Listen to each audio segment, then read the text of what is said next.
Hello बच्चों, आप सभी का एक बार फिर से स्वागत है एसपी कोचिंग इंस्टीट्यूट के इस बेहतरीन चैनल पर। उम्मीद है हमारी क्लासेस आपको अच्छी तरह से समझ में आ रही होंगी।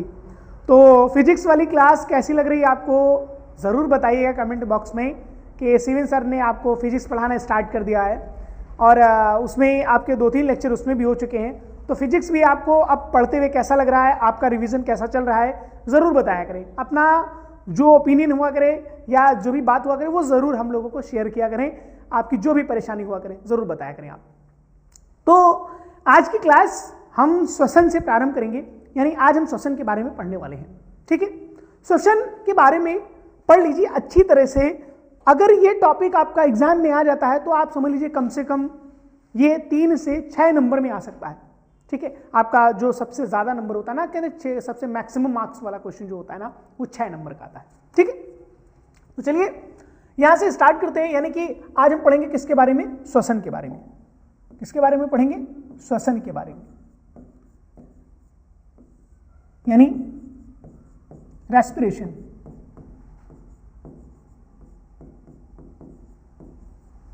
रेस्पिरेशन के बारे में आज हम पढ़ने वाले हैं। ठीक है,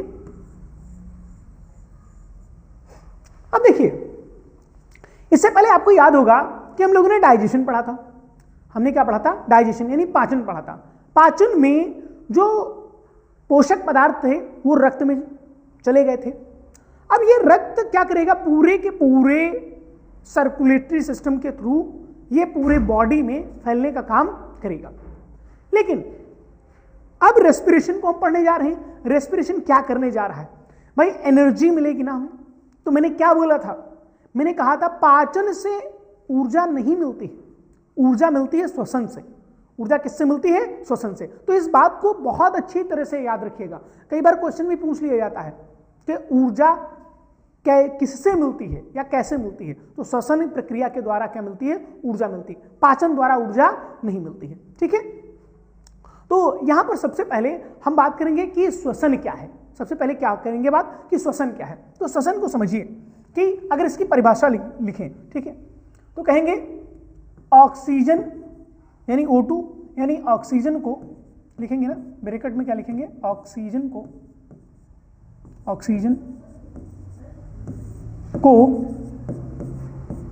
ग्रहण करके कोशिकाओं द्वारा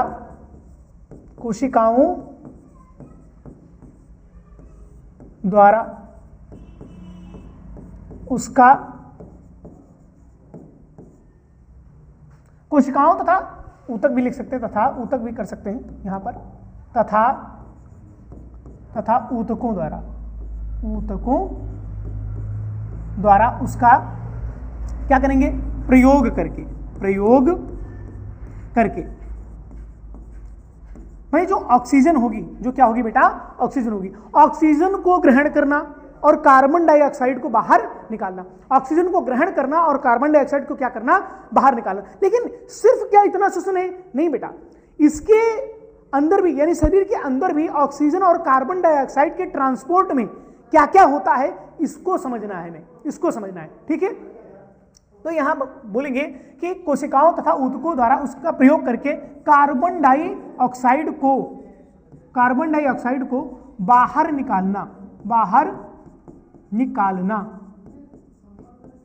निकालना, या यूं कह दें निकालने के स्थान पर क्या कह दें आप? दूसरा भी लिख सकते हैं, त्यागना। क्या कहलाएगा बेटा? श्वसन कहलाता है। श्वसन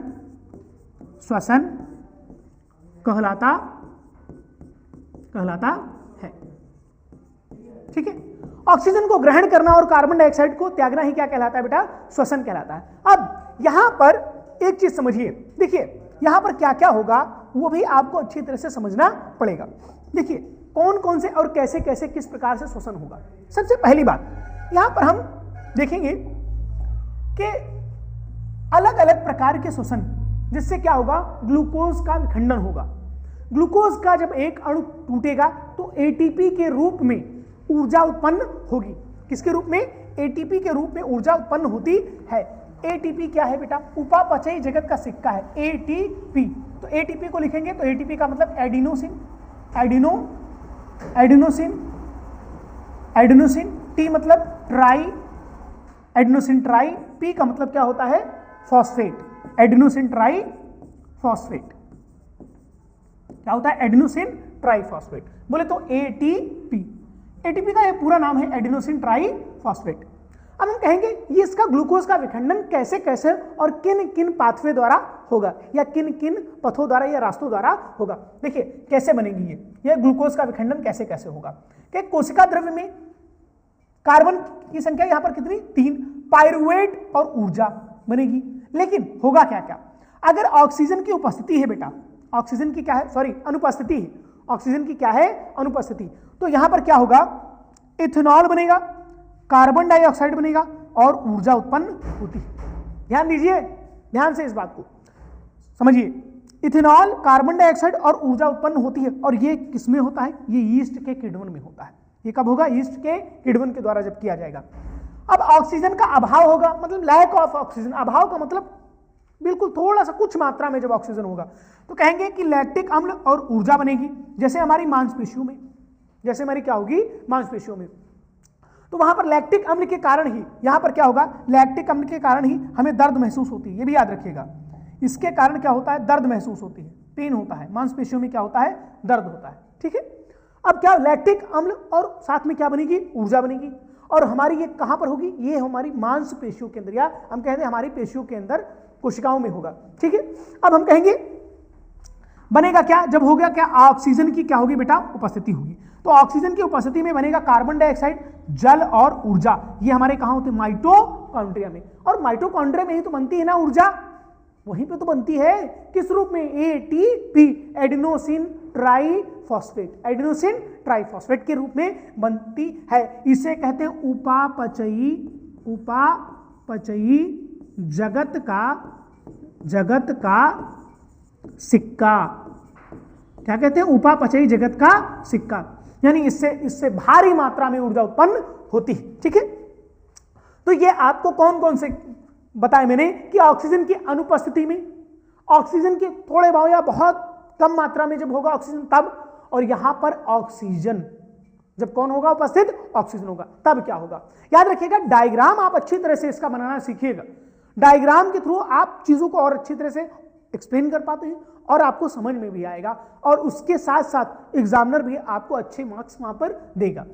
तब देखिए यहां पर अब कहेंगे सर ये वाला डायग्राम थोड़ा सा टिपिकल है, थोड़ा सा हमें भी बनाना बता दीजिए, तो हम कहेंगे कि भाई देखिए यहां पर डायग्राम जो मैं बनाने जा रहा हूं, इधर आप देखिए, ध्यान से देखिए, अब ऐसे करके आप ऐसे करें, ऐसे करें और ऐसे करके आप ऐसे करके, पहली बात ये बनाएं, ये बनाने के बाद आप क्या करेंगे, क्या बनाना है, नासा गुहा के द्वारा ले जाना है और नीचे की ओर लेकर के आना है, ऐसे करके, इतना तो कर लेंगे ना, फिर नीचे की तरफ ऐसे लेके जाना है और इनको दो ऐसे कर दीजिए, फिर इसको क्या करेंगे, यहां से ऐड करके यहां से ऐसे करेंगे, ये दो इनके क्या बना देंगे, फेफड़े बना देंगे, फिर इसके अंदर फेफड़ों के अंदर अंतिम स्थिति में यहां पर क्या बोलेंगे, ये क्या होंगी कूपिकाएं, ये क्या होंगी बेटा कूपिकाएं।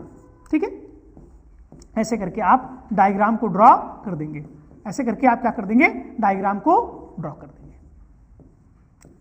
इतना तो बना लेंगे, और बाकी बचा क्या, ये आपका डायफ्राम, ये क्या बचा डायफ्राम।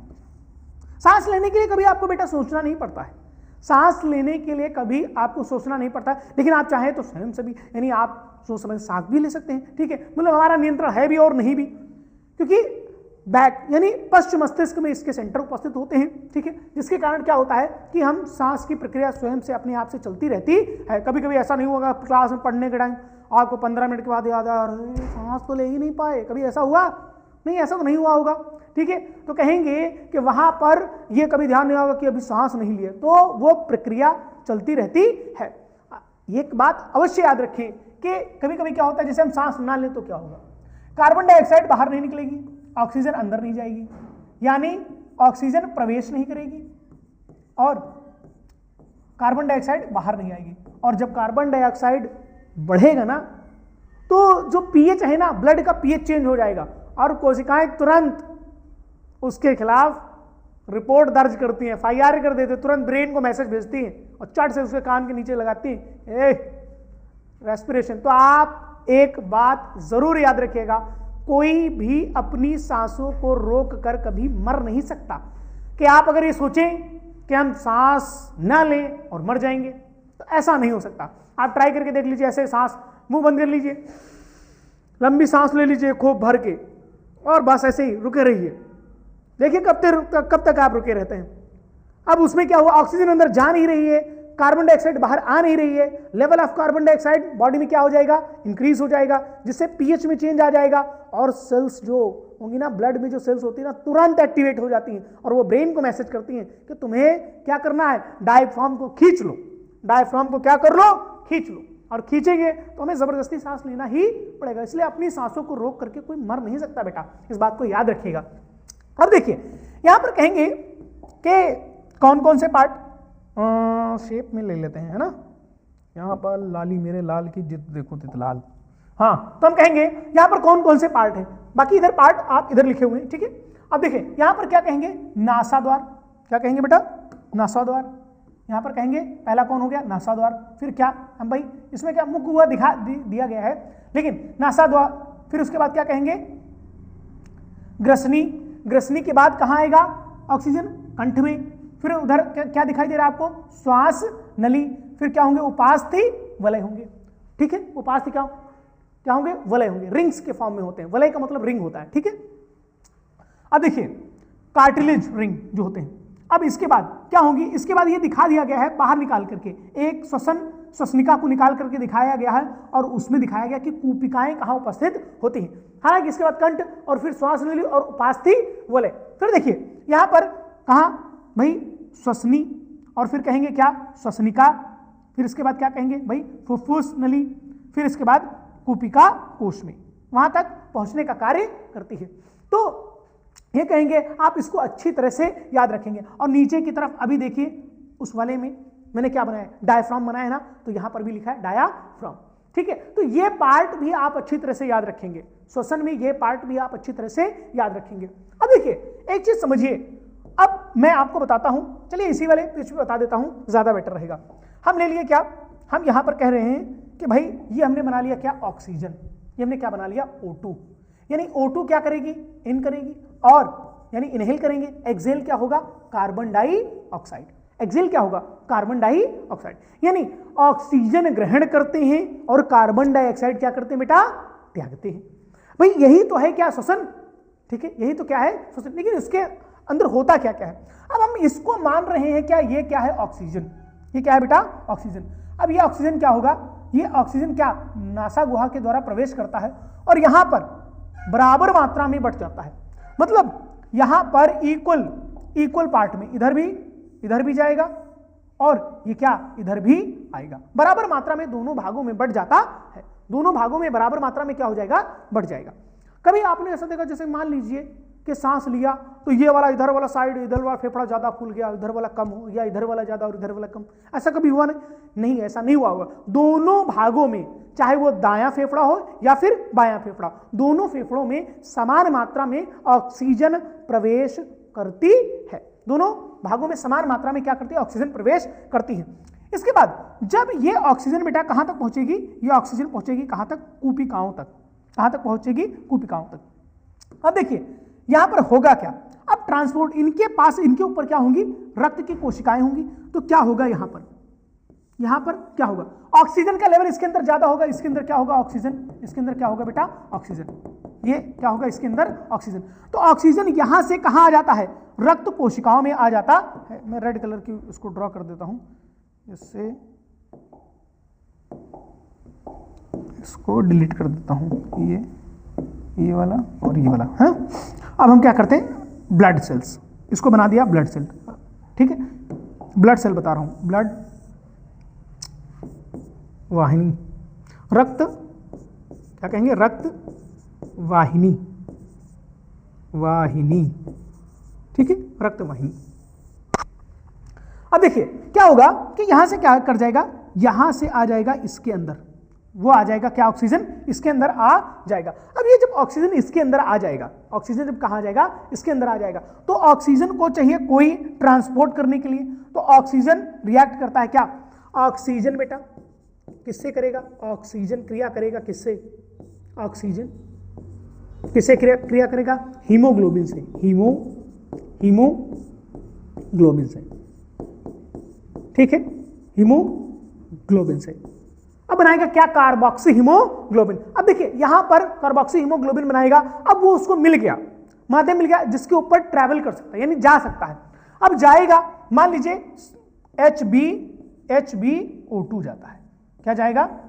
HbO2। अब ये HbO2 जाता है, मान लीजिए शरीर के अंदर ये कोई कोशिका है, ये कोई क्या है? कोशिका है। भाई उपापचयी क्रियाएं होंगी तो इसमें कार्बन डाइऑक्साइड भी तो बनेगा, बनेगा कि नहीं बनेगा? भाई ग्लूकोज जब टूटेगा तो कार्बन डाइऑक्साइड का भी तो निर्माण करेगा, तो कार्बन डाइऑक्साइड जो बनता है ये क्या है बेटा? ये है कोशिका।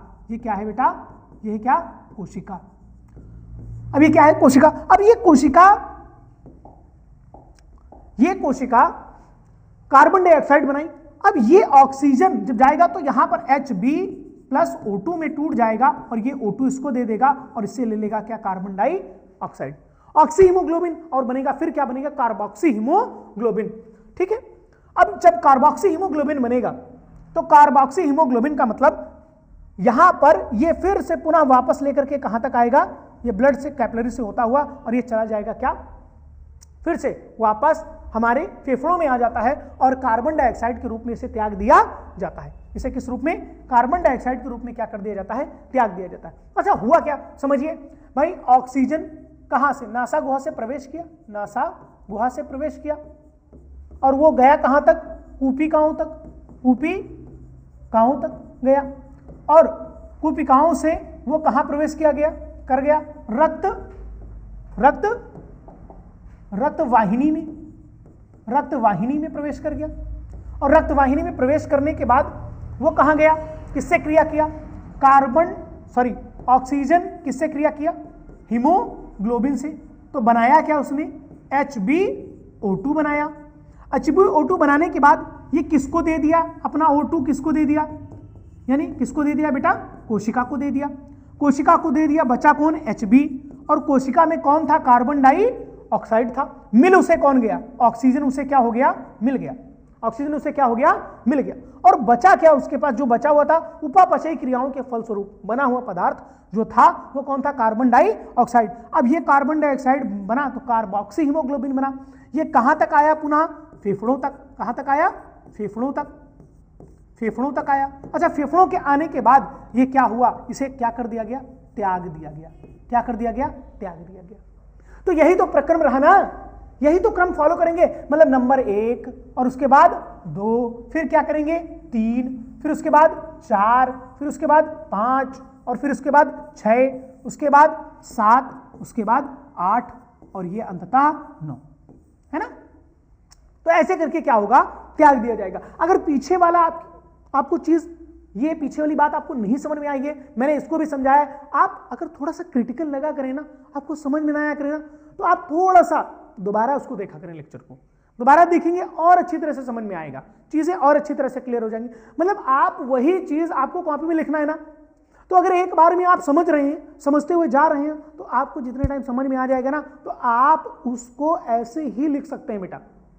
मतलब हमारे अंदर ही हो रही है क्रियाएं श्वसन की, और हम ही नहीं समझ पा रहे हैं। जो हमारे अंदर क्रिया हो रही है उसको तो अच्छी तरह से समझ लो बैठ करके।